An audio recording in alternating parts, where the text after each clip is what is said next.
O que está acontecendo com a recuperação judicial da 123 milhas? Eu vou receber meu crédito, eu não vou, vai ter a falência da empresa, eu vou conseguir ainda habilitar o meu crédito, não vou, já começou o prazo, acabou. Qual é o momento? Em que pé está essa recuperação judicial? Olá, eu sou Luiz Costa e nesse vídeo eu vou falar para vocês qual é o momento da recuperação judicial, até para entenderem se tem que fazer alguma coisa agora ou não. Primeira questão que eu quero apontar é: nesse momento não precisa fazer nada.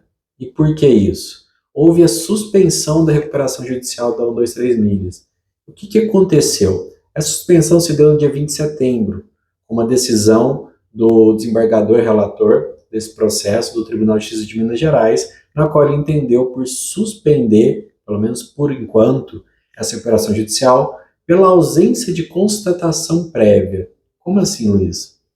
Você simplesmente não pode chegar e peticionar um pedido de recuperação judicial falando: olha, o negócio está ruim, né, a situação está feia e eu preciso de recuperação judicial. Não. Existem todos os critérios e requisitos para que você possa fazer isso.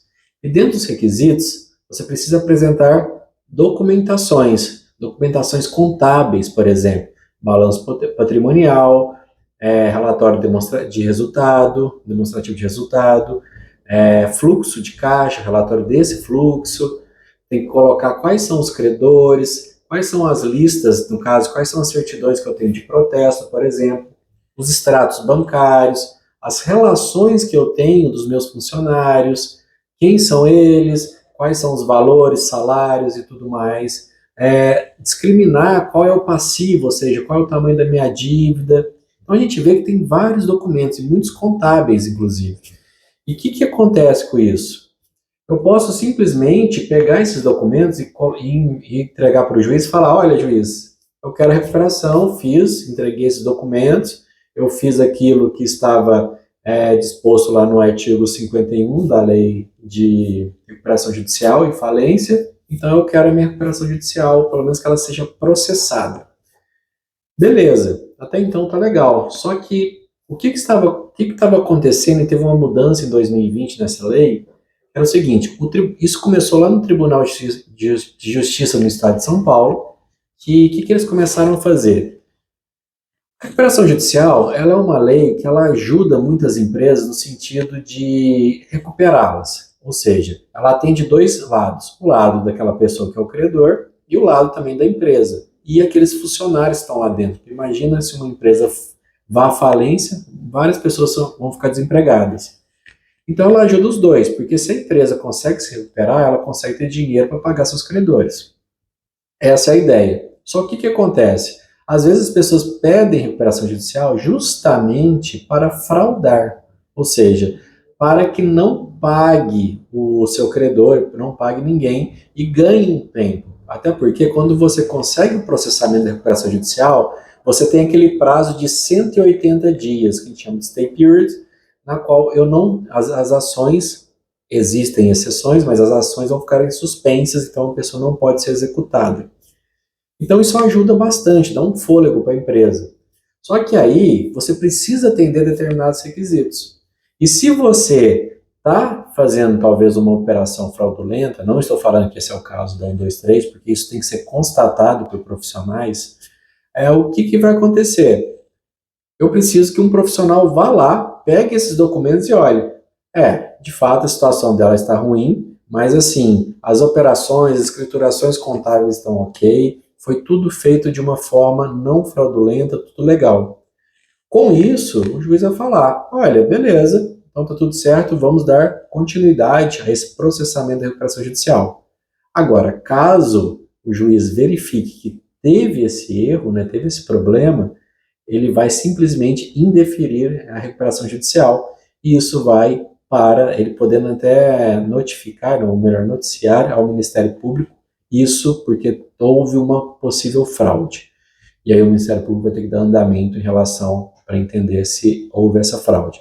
Então o momento é esse: suspendeu para que seja nomeado um profissional habilitado, capacitado, que ele consiga, aquela pessoa que tem uma expertise para poder olhar aqueles documentos e apontar se teve ou não fraude, se essa empresa está viavelmente apta a conseguir se recuperar, ou é já uma empresa que está decadente, não tem nenhuma chance.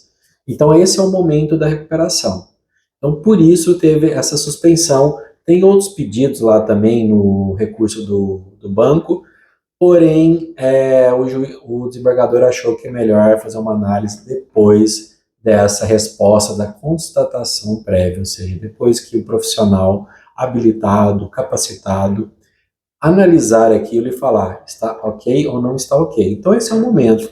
E aí, Luiz, então eu não posso habilitar o crédito? Não. Tanto é que se você entrar neste momento no site dos administradores, que são as pessoas que estão providenciando, organizando toda essa recuperação judicial, tem um site, inclusive, se vocês forem lá, www.rj123milhas.com.br, vocês vão ver que já na página deles vai estar um sinal, né, um aviso, falando que está suspensa essa recuperação judicial, então eles não estão recebendo, por enquanto, as habilitações.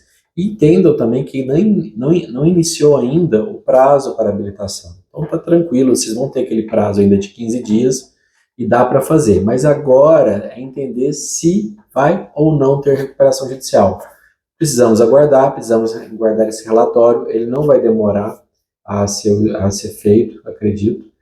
Então, em breve teremos uma resposta se vai continuar ou não a recuperação judicial da 123. Até lá, aguardem. E, dando certo a recuperação judicial da 123, acontecendo ela, vocês vão utilizar esse mesmo site que eu falei, www.rj123milhas.com.br, para fazer as habilitações lá do crédito de vocês, ou até divergências, caso a lista que vai estar nesse site também esteja incorreta em relação ao seu crédito, ou seja, a lista falando que você tem que receber R$300, mas você tem um comprovante que na verdade são R$500. Isso é um exemplo.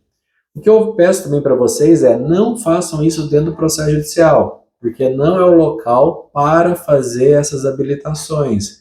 Essas habilitações são feitas nesse site que eu falei para vocês, que é dos administradores dessa recuperação judicial.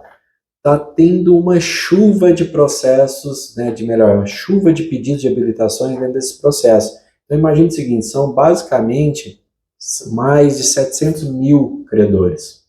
É muita gente. Imagina todo mundo entrando dentro de um processo e colocando o seu pedido. O juiz não vai conseguir nem ler, vai perder muita informação ali, vai prejudicar o andamento do negócio. Então faça isso com esses administradores, esperar primeiro essa questão do que vai acontecer, se vai continuar suspensa, o que vai acontecer dessa suspensão, né? O que ela vai se converter, se vai ser rejeitado ou não a petição do pedido de recuperação judicial. Até lá, aguarde. E depois disso, faça a habilitação nesse caso, nesse site, e não vá fazer isso no processo nesse momento, senão vocês vão acabar trazendo muito mais complicações. Pensa o seguinte, a Americanas, por exemplo, em janeiro, quando ela pediu a recuperação judicial dela, que é bem maior o valor, né, acima de 40 bilhões, ela tinha basicamente 8 mil credores. A 123 tem mais de 700 mil, entendeu? Então é muita gente mesmo. É a maior em relação ao número de pessoas que estão devendo. Então vamos fazer isso de uma maneira organizada, ordenada, para que não tenha problema. Então vamos aguardar, com certeza isso vai sair nas mídias após essa constatação prévia, e aí faremos um novo vídeo para entender o que vai acontecer, quais seriam os próximos passos, e que esse resultado seja sempre para o bem de todo mundo, inclusive dos credores. Teve muita gente que foi prejudicada e que eles consigam receber o seu crédito. Gostou desse vídeo? Ativa o sininho, nos sigam, que isso ajuda bastante o nosso canal para a gente continuar trazendo vídeos, conteúdos informativos jurídicos para vocês. Muito obrigado.